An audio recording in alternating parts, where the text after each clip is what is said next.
आम ब्लॉगर अष्टम श्रेणी अध्ययनरत समस्त छात्र और छात्री मानू बहटा शिक्षा संयोग ये ऑनलाइन पाठदान कार्यक्रम को प्रथम उष्म अभिनंदन।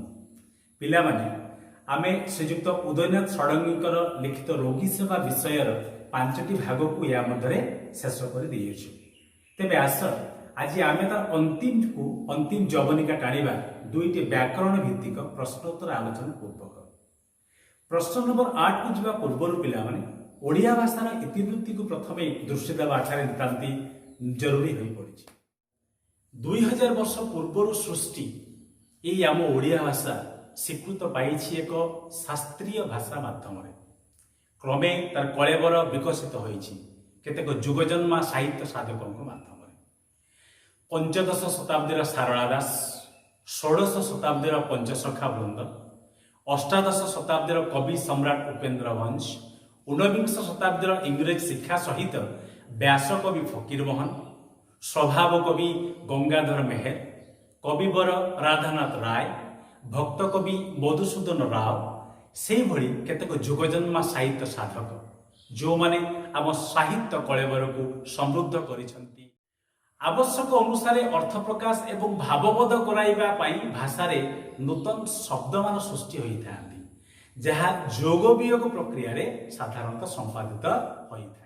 आमे देखिबा जो केतोटी शब्द माध्यम रे आम ओडिया भाषा समृद्धि लाभ करिछि से भितरे गोटे ला तत्सम शब्द, 2 ला तद्भव शब्द, 3 देशज एवं वैदेशिक शब्द।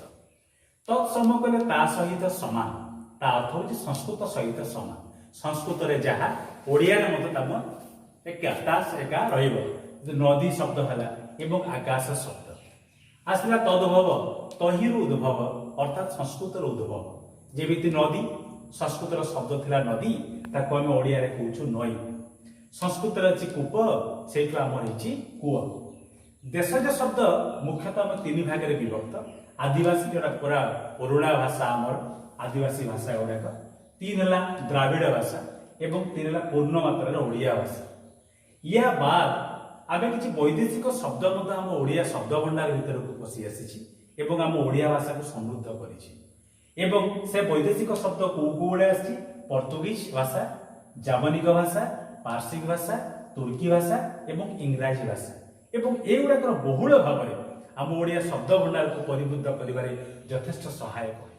केवल सेतिकी नुह एवं अन्य केतक धारा अछि जो धारार साहाय्य नै आम ओडिया भाषार समृद्धि पाई आम चेष्टित एवं ओडिया भाषा मत समृद्ध होइछि। से मध्यरे लिंग अनुଯାयी नूतन शब्द आम पाई पारुछु, वचन अनुଯାयी, विभक्ति अनुଯାयी, संधि अनुଯାयी, समास अनुଯାयी, जुग्म शब्द अनुଯାयी, विपरीतार्थबोधक शब्द अनुଯାयी, समुच्चारित शब्द साहाय्य कृदंत शब्द, तद्धित शब्द, उपसर्ग, सन्नंत, जवंत, ऋजंत, ऋणत्व विधि एवं सत्व विधि यही माध्यम आम कौन करूँ आम ओडिया भाषार जो भाषा जो शब्द अच्छी ताको आम अधिका समृद्ध कर आमर पिला माने रोगी सेवा आम जो विषय आम अध्ययन करुचु से रोगी सेवार 8 नंबर जो प्रश्नटी अच्छी या माध्यम केवल उपसर्ग गोटे भाग अच्छी ये उपसर्ग एक सूचना से दिखाई जहाँ विषय आम आज ये आलोचना करवा।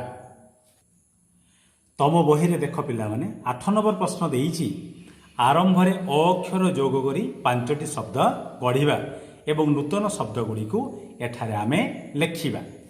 अक्षर शब्द आरंभ रे आमे जो अक्षर लेखिबा ताको आम भाषा रे आमे ताको उपसर्ग बा पूर्व प्रत्यय बोली आमे कहू। उपसर्ग कौन पिला माने जो प्रत्यय बा अव्यय सूचक पद गुड़िक धातु बा शब्दर पूर्वर संयुक्त होई नूतन शब्द गठन करे ताहाकु पूर्व प्रत्यय बा उपसर्ग कुहा जाए। उपसर्ग जोग हवा द्वारा मूल धातु बा शब्दर केवल भिन्न भिन्न अर्थ प्रकाश पाए नाही एगुड़िकर रूप नहीं।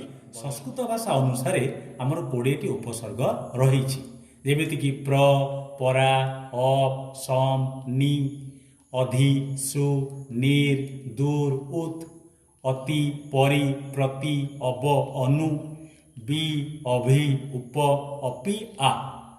आम ओडिया भाषा या व्यतीत ये 20टी व्यतीत ଅଣ 10 ପ୍ରକାର ଦେଶଜ ଏବଂ ଅଣ ସଂସ୍କୃତ ଉପସର୍ଗ ପ୍ରଚଳିତ ହୋଇଥାଏ। ଯଥା ଅ ସଂସ୍କୃତରେ ଆମର ନାହିଁ, ଓଡ଼ିଆରେ ଆମେ ତାକୁ ବ୍ୟବହାର କରୁ, ଯୋଉଟା ଆମର 8 ନମ୍ବର ପ୍ରଶ୍ନରେ ଆମେ କରୁଛୁ ପିଲାମାନେ। ଅଣ, କୁ, ଦର, ନା, ଫି, ବିଦ, ବେ, ହର ଓ ମହା। ପିଲାମାନେ ଆମର ଯୋଉ 8 ନମ୍ବରରେ ଅ ଲଗେଇକି ବାକ୍ୟ ଗଠନ ଶବ୍ଦ ଲଗେଇବା ପାଇଁ କହିଛି ଯେ ଆମେ ଦେଖିବା, ଆମେ ଗୁଡ଼ାଏ ଶବ୍ଦ ଆମେ ଏମିତି ପାଇପାରିବା। କେମିତି କରିବା? ଅ ଦେଇକି ପ୍ରଥମେ କ, ତମେ ବର୍ଣ୍ଣକୁ ଟିକେ ଚିନ୍ତା କରିବ ପିଲାମାନେ। ଅ କଟା। ଖ ଗୋଟେ ବର୍ଣ୍ଣକୁ ତମେ ଚିନ୍ତା କରିବ। ଖରେ କଣ ହେଇପାରିବ? ଖାଦ୍ୟ, ଅଖାଦ୍ୟ, ଯୋଉଟା ଉପଯୁକ୍ତ ନୁହେଁ। ଗ କୁ ଆସିବା ଗଣନ, ତା ପୂର୍ବରୁ ଅ ଲଗେଇବା ଅଗଣନ। ଘ କୁ ଆସିବା ଘୋଡ଼ା, ଓ ଘୋଡ଼ା। ସେମିତି ଅଚଳ, ଅଛପା। ଦେଖ ପିଲାମାନେ, ତମ ସୁବିଧା ପାଇଁ ପ୍ରତ୍ୟେକ ଅକ୍ଷରକୁ ଯାଇକି ଆମେ ଏଠି କିଛି ଗୁଡ଼ାକ ଶବ୍ଦ ଆମେ ଏଠି ପ୍ରାୟତଃ ଅ ଯୋଉ ଉପସର୍ଗଟି ଅଛି ପିଲାମାନେ, ମୂଳ ଶବ୍ଦ ସାଙ୍ଗରେ ପ୍ରାୟତଃ ଅ ଲାଗିଗଲେ ତାର ବିପରୀତାର୍ଥ ବୋଧକ ଶବ୍ଦ ପ୍ରାୟତଃ ଆମେ ଶତକଡ଼ା 80-90 ଶବ୍ଦ ପାଖରେ ଅ ଶବ୍ଦ ଆମେ ଯଦି ଉପସର୍ଗ ଲଗେଇବା କୌଣସି ଏକ ଶବ୍ଦ ପୂର୍ବରୁ, ତେବେ ତା ବିପରୀତାର୍ଥ ବୋଧକ ଶବ୍ଦ ଏଠି ସାଧାରଣତଃ ଆମେ ବୁଝିଥାଉ। 11 ନମ୍ବରକୁ ଯାଉ ପିଲାମାନେ, ଦେଖିବ ସେଠି ସନ୍ଧି, ଯୋଉ ସନ୍ଧି କରିବା ପାଇଁ ସେ କୁହାଯାଇଛି। ସନ୍ଧି ବିଚ୍ଛେଦ ଏବଂ ସନ୍ଧି।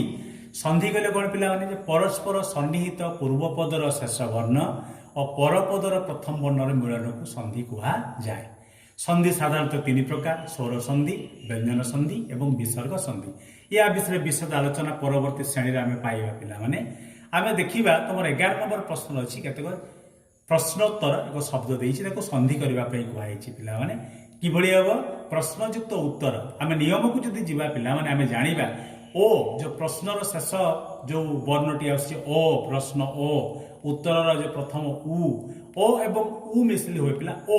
ଏଣୁ ପ୍ରଶ୍ନ ଏବଂ ଉତ୍ତର ମିଶିକି ପ୍ରଶ୍ନୋତ୍ତର ଓ କାର ହେଲା। ଅଧିକାଂଶ, ଅଧିକ ଯୁକ୍ତ ଅଂଶ। ଏଠି କଣ ହେଇଛି ପିଲାମାନେ? ଅଧିକ ଅ ଅଛି ଏବଂ ଏଠି ଅଂଶର ଅ ଅଛି। ଓ ଏବଂ ଅ ମିଶିଲେ ଆ ହୁଏ, ଯୋଉଟା କି ଅଧିକାଂଶରେ ହେଇଛି। ସେମିତି ଗୋଟେ ଶବ୍ଦ ଦି ତମ ବହିରେ, ଛାତ୍ରାବାସ, ଛାତ୍ର ଯୁକ୍ତ ଆବାସ, ଛାତ୍ର ଓ ଆବାସର ପ୍ରଥମ ଆ ମିଶି ହେଲା ପିଲାମାନେ ଆ।